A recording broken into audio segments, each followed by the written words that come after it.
Alors, avec le prophète Josué Amas, nous avons abordé un thème sur le pouvoir de l'habitude. Et il nous a développé ce thème. Nous avons parlé des moments de recueillement, le pouvoir, ce que ça produit. Aujourd'hui, dans ce même élan, nous allons parler d'un autre thème qui est la puissance des habitudes divines. La puissance des habitudes divines.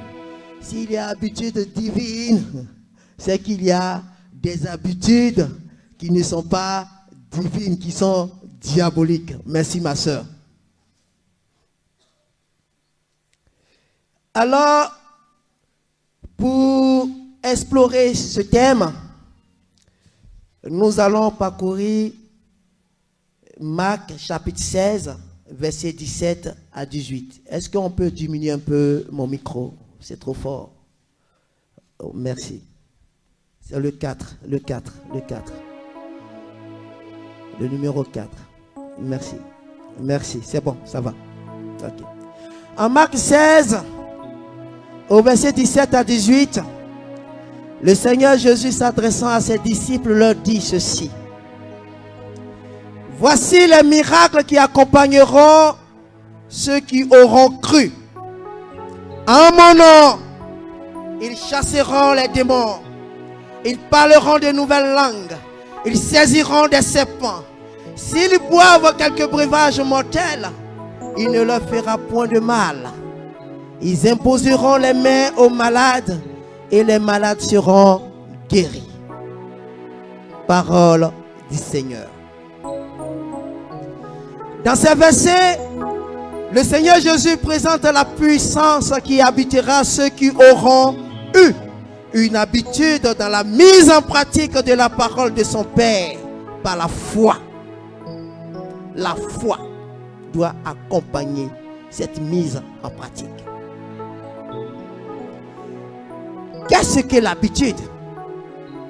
L'habitude, pour que vous puissiez mieux la comprendre, est la manière courante d'agir, de se comporter d'une personne. Manière courante, c'est-à-dire le comportement que tu manifestes chaque jour, chaque heure, chaque minute de ta vie.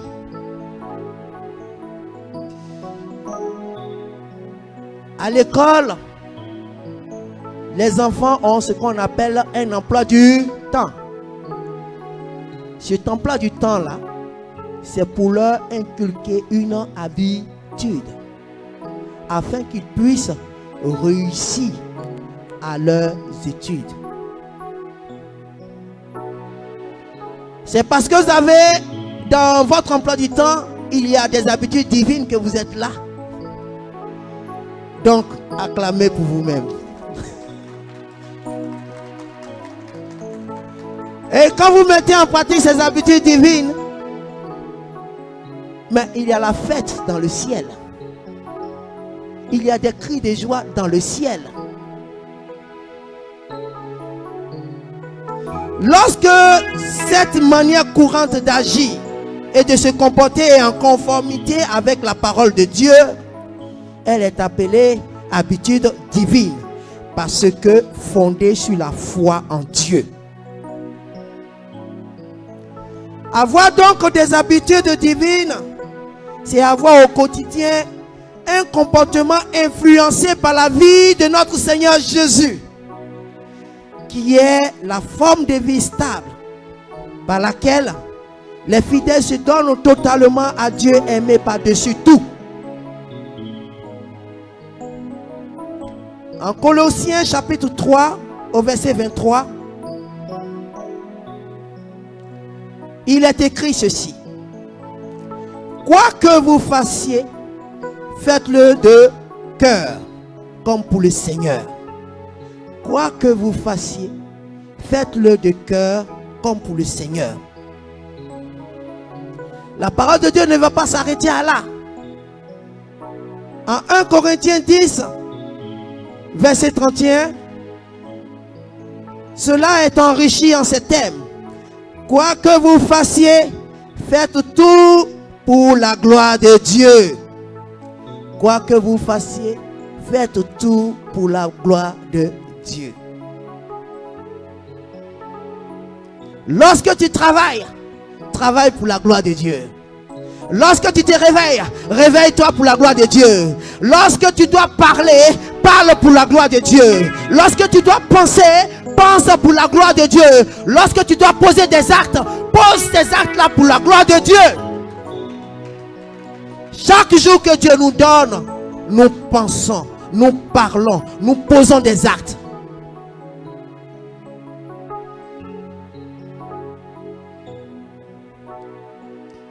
Au regard de ces deux versets, nous sommes appelés à nous interroger sur les habitudes divines que nous devons adopter pour la gloire de Dieu.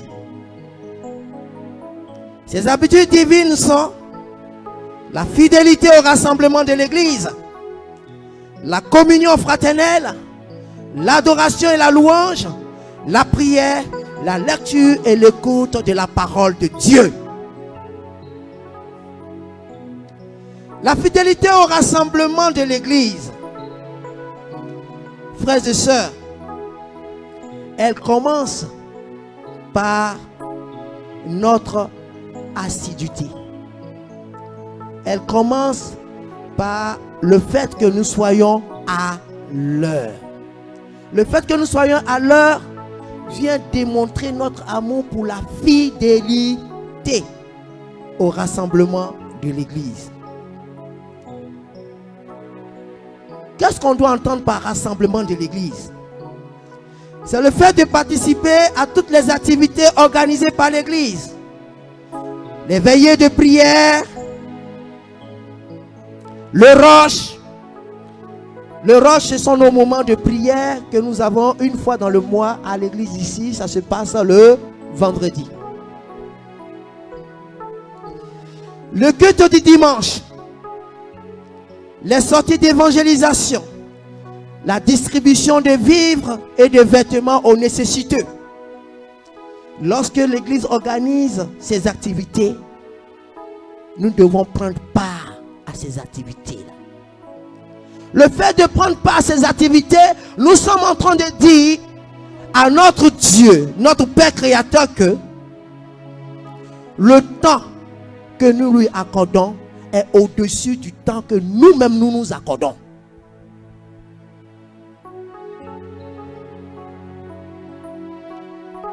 En ce qui s'agit de la communion fraternelle, nous constatons ici dans l'église, nous voyons même des frères et sœurs en Christ Jésus qui offrent à la fin du culte un repas fraternel. D'autres se chargent de les transporter chaque matin de la gare à l'église, de l'église à la gare. Il y en a même qui, de façon spontanée, pour l'amour qu'ils ont pour l'œuvre de Dieu, mettent la main à la poche et donnent de l'argent pour le carburant.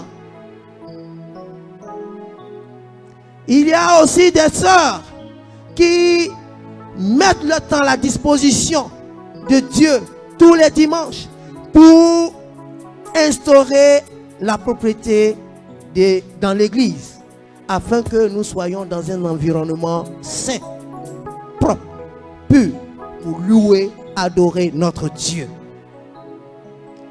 Avec cette habitude pour la gloire de Dieu, comment dans la détresse, comment dans ta détresse, Dieu peut ne pas se souvenir de toi. Il va se souvenir de toi lorsque tu vas crier à lui et que tu vas lui présenter tes habitudes divines. L'adoration et la louange sont des habitudes divines. Quand nous glorifions, magnifions, exaltons et louons la grandeur de Dieu suprême, ce sont des parfums d'une bonne odeur, d'une odeur agréable que nous envoyons à l'Éternel notre Dieu. Comment il peut nous oublier lorsque nous traversons des épreuves? Comment il peut nous oublier lorsque nous sommes combattus? La prière, une autre habitude divine, Par la prière, nous provoquons la manifestation de la puissance de Dieu dans notre vie. C'est pour cette raison qu'en Jérémie 33, verset 3, il est écrit: invoque-moi et je te répondrai. Je t'annoncerai de grandes choses, des choses cachées que tu ne connais pas. Pour parler de la prière, afin que vous puissiez voir la puissance qui s'y dégage, je vais vous rendre ce bref témoignage. Lorsqu'on était dans l'attente de notre fille, ma femme s'est rendue à l'hôpital pour les examens que vous connaissez, échographie, pour voir comment l'enfant se porte, comment il se tient. J'étais paisiblement à la maison, en train de suivre la télé. Mon téléphone sonne, c'est mon épouse. Elle me dit: ah, il y a la femme là qui veut te parler. Je dis: quelle femme? Tu es où? Elle dit: je suis à l'hôpital. Je dis: passe-la moi. Elle me dit: monsieur Kwasi, vraiment c'est un peu dur, mais d'après les examens, nous voyons que votre enfant atteint de trisomie 21 sévère. Et puis elle met sévère dessus.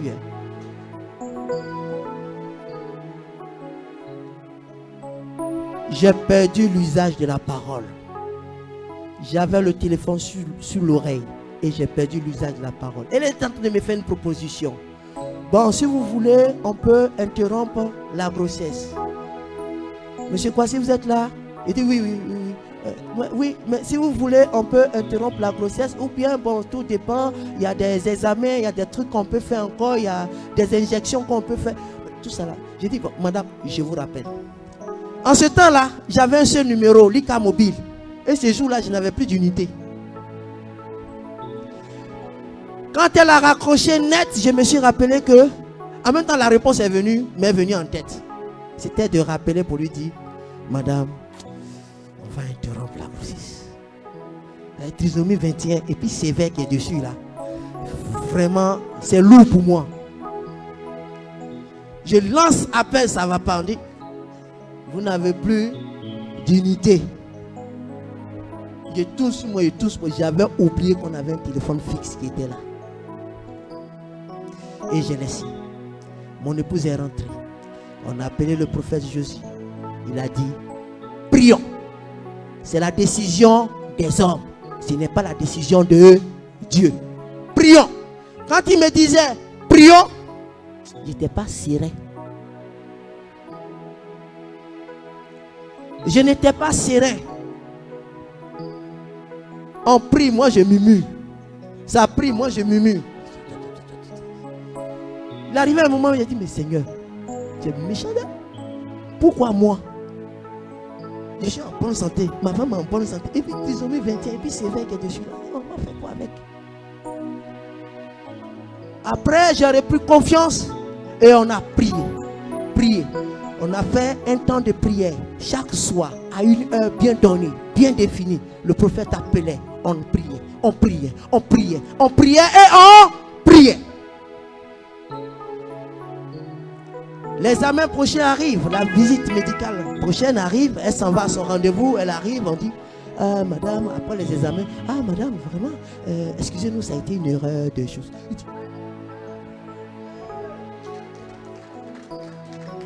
La puissance de la prière.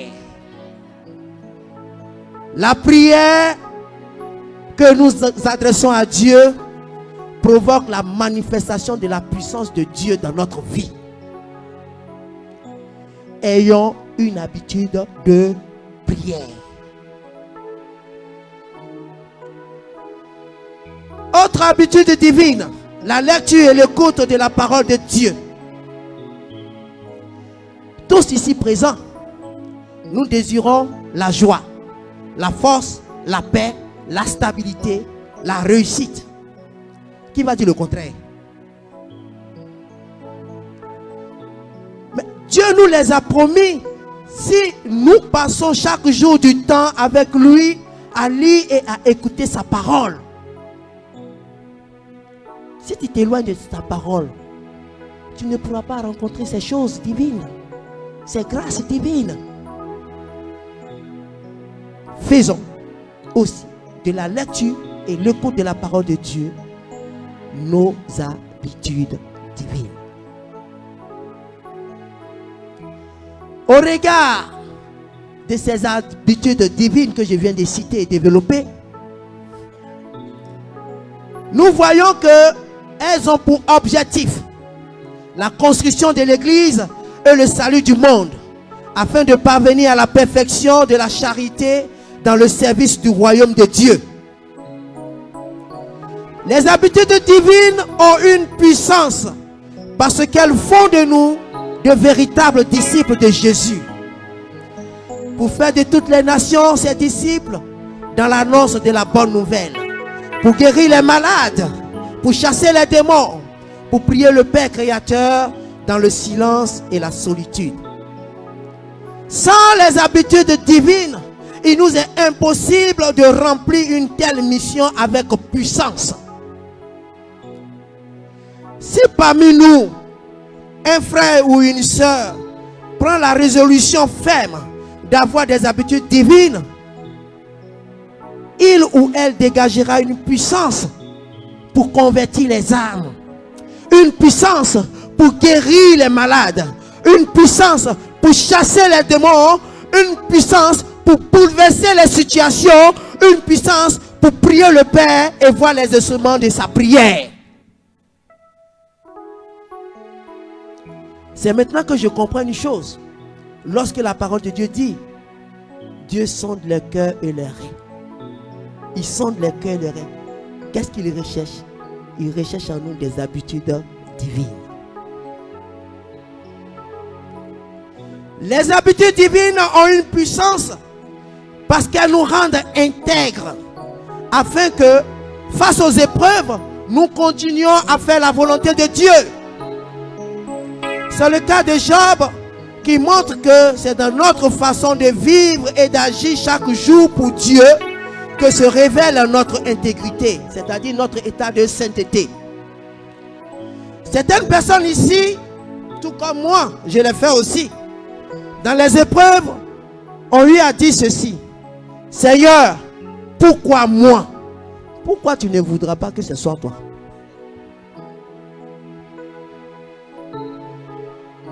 Cette interrogation, elles ne l'ont jamais posée lorsqu'elles ont reçu de la part de Dieu que de bonnes choses. Vous voyez l'homme, hein? Cette interrogation est l'expression de notre manque d'intégrité envers Dieu.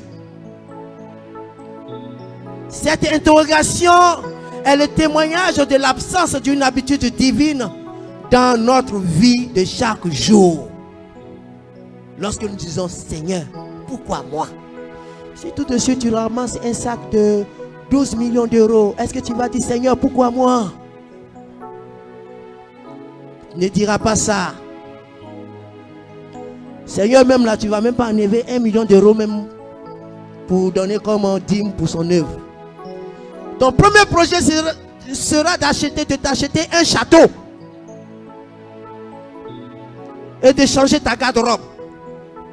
Ça, c'est ton premier projet.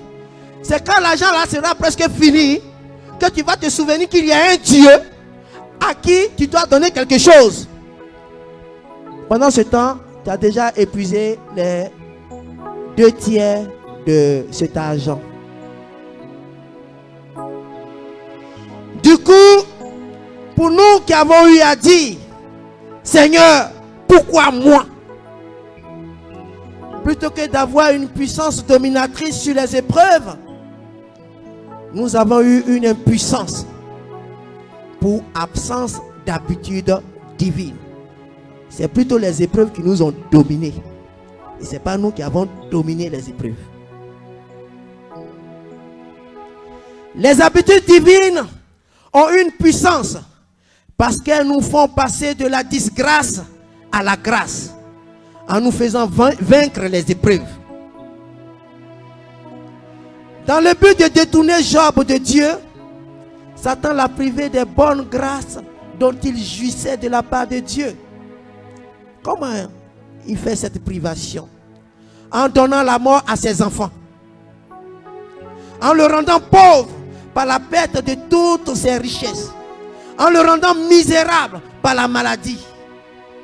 Mais resté accroché à ses habitudes divines, Job a reçu le double des biens qu'il avait perdus.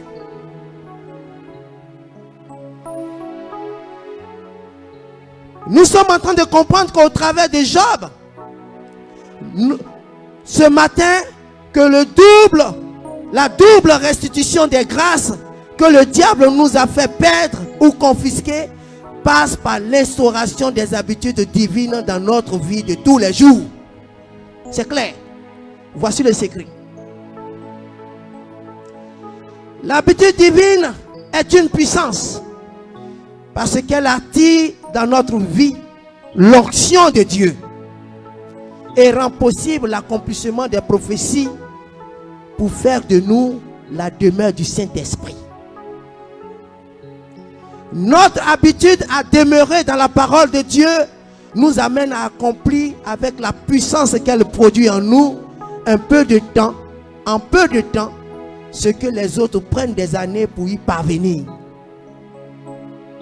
Ça, c'est la puissance. Pendant que certaines personnes vont mettre 10 ans, 15 ans, 20 ans, 25 ans pour bâtir une maison de 2 pièces. Il a dit chambre, salon. Toi, parce que tu as eu des habitudes divines, Dieu est capable de déclencher cette puissance-là afin que tu puisses construire en 3 ans une maison de 6 pièces.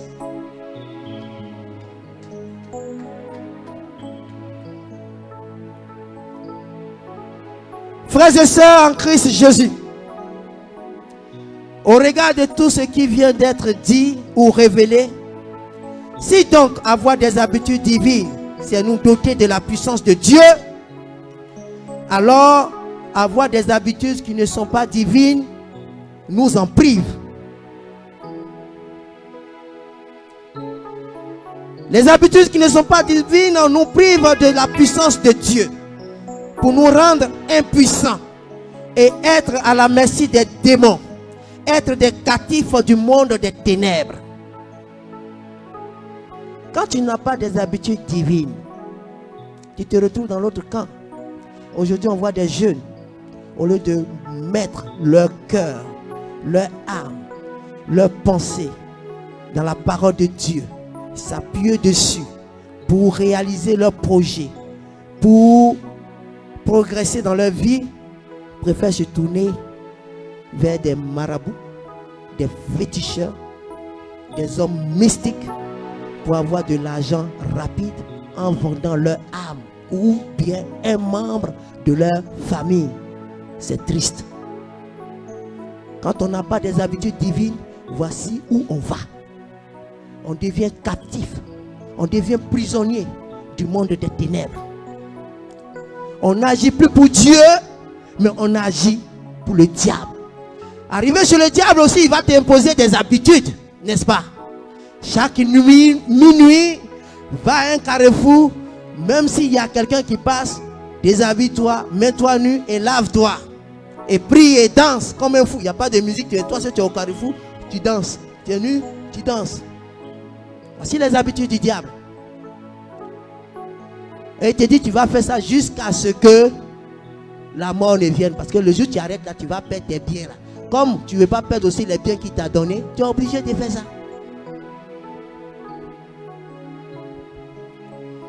C'est pourquoi ce matin, je voudrais, frères et sœurs en Christ Jésus, t'inviter à élever la voix en répétant après moi cette prière avec puissance. Tu as pour habitude de prier. Ça, je le sais. Parce que si tu n'avais pas cette habitude de prier, tu n'allais pas être là. Donc, tu vas prier avec moi avec puissance, force et courage.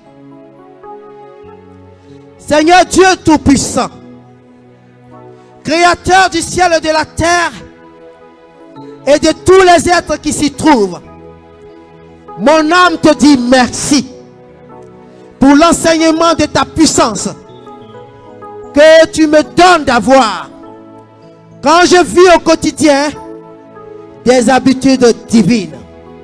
C'est par ton Esprit Saint que tu as rendu possible ma compréhension à cet enseignement afin de me faire prendre conscience des habitudes qui me dépouillent de toute ta puissance et de m'en débarrasser pour adopter celle que ta parole me recommande au travers de ton Fils Jésus pour être rempli de ta puissance. Donne-moi, Seigneur, la force dont j'ai besoin pour avoir des habitudes de mon Seigneur Jésus, des habitudes qui t'honorent, des habitudes qui te célèbrent, des habitudes qui te rendent grâce, des habitudes qui te glorifient, des habitudes qui maintiennent mes yeux, des habitudes qui maintiennent mes pensées, des habitudes qui maintiennent mon cœur, des habitudes qui maintiennent mon âme fixée sur toi pour être un avec ton Fils Jésus Christ et refléter ta puissance dans toutes mes entreprises pour la manifestation de ta gloire, dans toutes mes entreprises pour la manifestation de ta gloire, au travail, dans ma maison, dans le quartier, dans mon église, partout où mes pieds fouleront, dans le nom puissant de ton Fils Jésus-Christ. J'ai prié. Tu peux continuer dans cet élan, continuer à prier pour que Dieu te donne cette force, ce courage de manifester des habitudes divines que nous venons de voir, afin que ta puissance te soit octroyée pour que tu puisses manifester sa gloire partout où tes pieds fouleront, ta gloire dans tes entreprises, dans le nom puissant de son Fils Jésus-Christ. Nous avons prié. Amen, amen, amen. Gloire à Dieu. Soyez bénis. Donc, ce sont des habitudes que notre Seigneur Jésus-Christ a manifestées. Nous qui voulons marcher à sa suite, nous avons le devoir, l'obligation de manifester ces mêmes habitudes. Les manifestants, c'est manifester la gloire de Dieu dans notre vie. C'est en cela que nous serons de véritables temples du Saint-Esprit. Sans habitude divine, il n'y a pas de temple. Gloire à Dieu et bon dimanche.